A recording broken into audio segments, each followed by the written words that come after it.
Thank you, everybody. Yesterday, I returned from a trip from Europe where I met with leaders from across the region to seek a more peaceful future for the United States. We're working very hard with our allies, and all over the world we're going to have peace. That's what we want. That's what we're going to have. I say peace through strength. I have helped the NATO alliance greatly by increasing defense contributions from our NATO allies by over $44 billion, and Secretary Stoltenberg was fantastic. As you know, he reported that they've never had an increase like this in their history, and NATO was actually going down as opposed to going up, and I increased it by my meeting last year, $44 billion, and this year it'll be hundreds of billions of dollars over the coming years. And I think there's great unity with NATO. There's a lot of very positive things happening. There's a great spirit that we didn't have before, and there's a lot of money that they're putting up. They weren't paying their bills on time, and now they're doing that. And I want to just say thank you very much to Secretary Stoltenberg. He really has been terrific. So we had a tremendous success. I also had meetings with Prime Minister May on the range of issues concerning our special relationship, and that's between the United Kingdom and ourselves. We met with the Queen, who is absolutely a terrific person, where she reviewed her honor guard for the first time in 70 years, they tell me. We walked in front of the honor guard, and that was very inspiring to see and be with her. And I think the relationship, I can truly say, is a good one. But she was very, very inspiring indeed. Most recently, I returned from Helsinki, Finland, and I was going to give a news conference over the next couple of days about the tremendous success, because as successful as NATO was, I think this was our most successful visit. And that had to do, as you know, with Russia. I met with Russian President Vladimir Putin in an attempt to tackle some of the most pressing issues facing humanity. We have never been in a worse relationship with Russia than we are as of a few days ago, and I think that's gotten substantially better. And I think it has the possibility of getting much better. And I used to talk about this during the campaign. Getting along with Russia would be a good thing. Getting along with China would be a good thing. Not a bad thing, a good thing. In fact, a very good thing. We're nuclear powers, great nuclear powers. Russia and us have 90% of the nuclear weapons. So I've always felt getting along is a positive thing, and not just for that reason. I entered the meeting with the firm conviction that diplomacy and engagement is better than hostility and conflict. And I feel that with everybody. We have 29 members in NATO, as an example, and I have great relationships, or at least very good relationships, with everybody. The press covered it quite inaccurately. They said I insulted people. Well, if asking for people to pay up money that they are supposed to pay is insulting, maybe I did. But I can tell you, when I left, everybody was thrilled, and that's the way this was too. My meeting with President Putin was really interesting in so many different ways, because we haven't had relationships with Russia for a long time. And we started. Let me begin by saying that, once again, the full faith and support for America's intelligence agencies. I have a full faith in our intelligence agencies. Whoops, they just turned off the light. That must be the intelligence agencies. There it goes. Okay. You guys okay? Good. That was strange, but that's okay.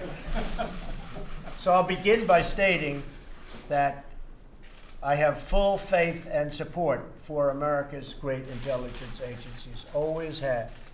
And I have felt very strongly that while Russia's actions had no impact at all on the outcome of the election, let me be totally clear in saying that, and I've said this many times, I accept our intelligence community's conclusion that Russia's meddling in the 2016 election took place. Could be other people also. There's a lot of people out there. There was no collusion at all. And people have seen that, and they've seen that strongly. The House has already come out very strongly on that. A lot of people have come out strongly on that. I thought that I made myself very clear by having just reviewed the transcript. Now, I have to say, I came back and I said, what is going on? What's the big deal? So I got a transcript, I reviewed it. I actually went out and reviewed a clip of an answer that I gave. And I realized that there is a need for some clarification. It should have been obvious. I thought it would be obvious, but I would like to clarify just in case it wasn't. In a key sentence in my remarks, I said the word would instead of wouldn't. The sentence should have been, I don't see any reason why I wouldn't, or why it wouldn't be Russia. So, just to repeat it, I said the word would instead of wouldn't, and the sentence should have been, and I thought it would be maybe a little bit unclear on the transcript or unclear on the actual video. The sentence should have been, I don't see any reason why it wouldn't be Russia. Sort of a double negative. So you can put that in, and I think that probably clarifies things pretty good by itself. I have on numerous occasions noted our intelligence findings that Russians attempted to interfere in our elections. Unlike previous administrations, my administration has and will continue to move aggressively to repeal any efforts and repel. We will stop it, we will repel it, any efforts to interfere in our elections. We're doing everything in our power to prevent Russian interference in 2018. And we have a lot of power.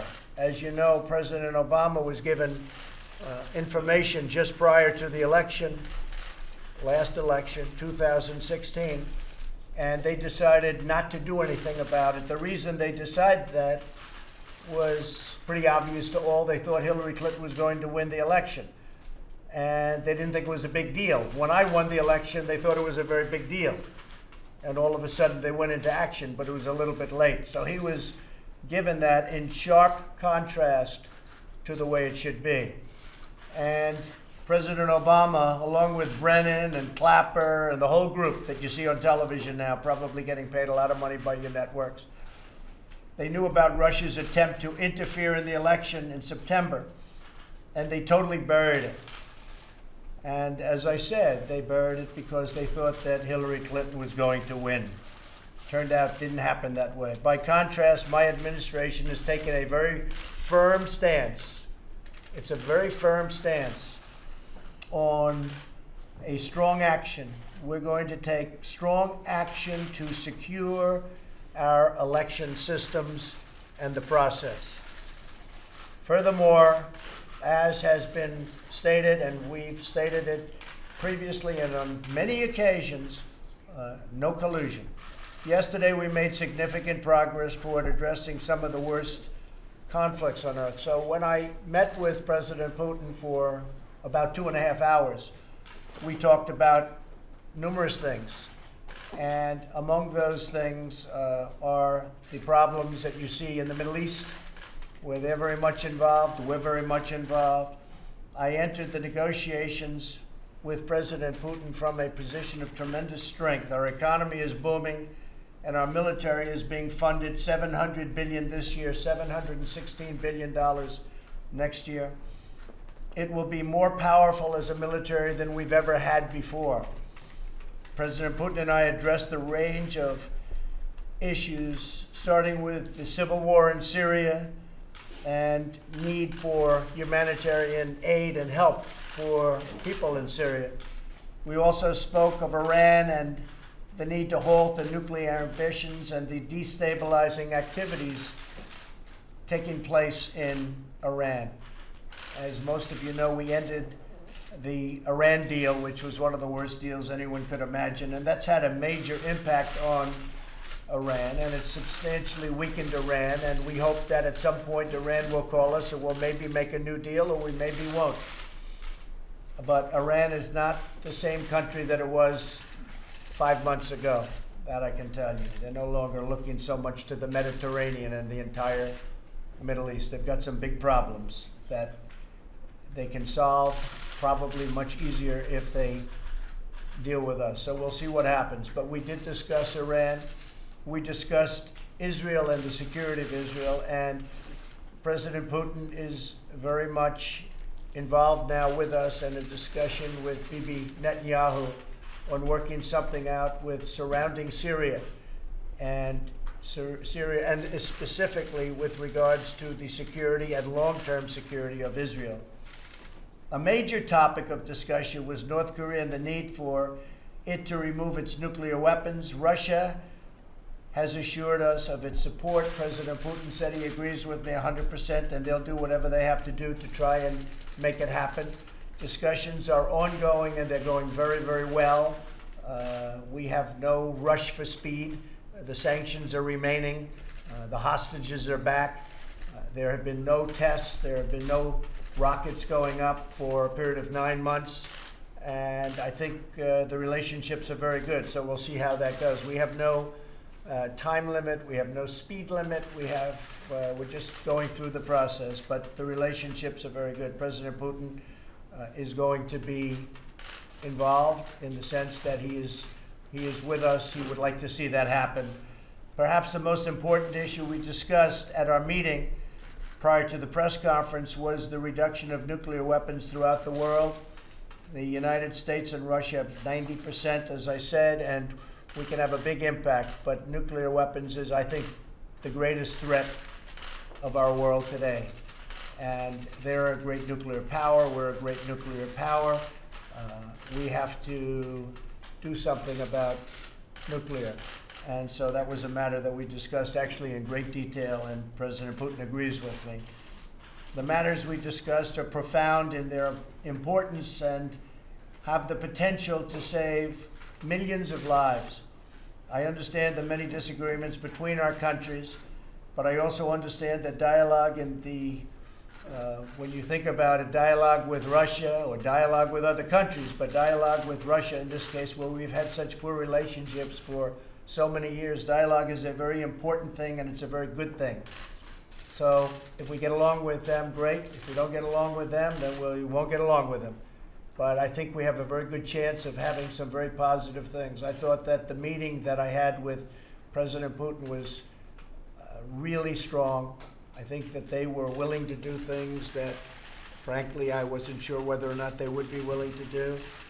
And we'll be having future meetings, and we'll see whether or not that comes to fruition. But we had a very, very good meeting. So I just wanted to clear up.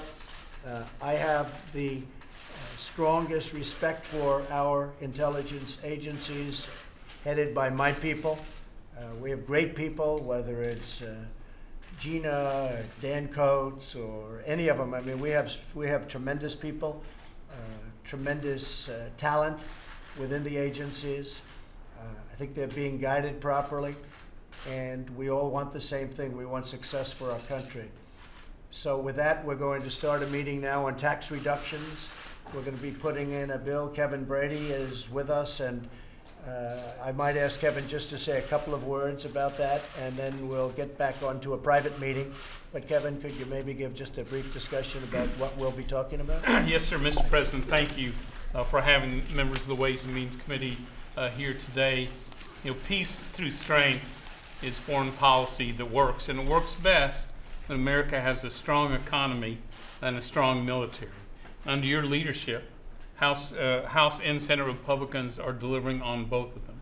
Today is about how we can strengthen America's economy even more, and we think the best place to start is with America's middle-class families and our small businesses. So today we're here to talk to you about making permanent this tax relief. One, so they can continue to grow. Two, so we can add 1.5 million new jobs. And three, we can protect them against a future Washington trying to steal back those hard-earned dollars that you in Republican Congress has given them. So thank you very much for having us here today. And the time of submittal, what would you think that would be, Kevin? So we anticipate the House voting on this in September, and the Senate setting a timetable as well. Well, that's great. Yes, sir. Thank you very much, everybody. Thank you.